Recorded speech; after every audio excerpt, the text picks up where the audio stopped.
แล้วผลงานเพลงใหม่ใส่ใจคุณภาพรวมฮิตศิลปินจากค่ายเพลงทีเคสาวลาวก้องสยวงศ์อ้ายบ่แมนพระอินทร์ อ้ายบ่แม่นพาอิน เพียงสองเฮาศิลปินคู่ขวัญโอเล่โอนินา เขาจะหากันจากนี้และตลอดไป ดวงกำลังสิมาคูณไซสายน้ำซ้ำ บ่แม่นขี้คร้านอ้ายยังบ่มานสิ้นอ้ายยังบ่หาย น้ำอินทิดาคิดฮอดอ้ายแหง คิดฮอดอ้ายหลายคิดฮอดอ้ายแฮง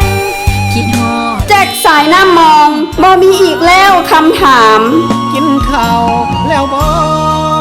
คำนี้เนาะบ่มีคือเก่า อัลบั้มของขวัญแทนใจ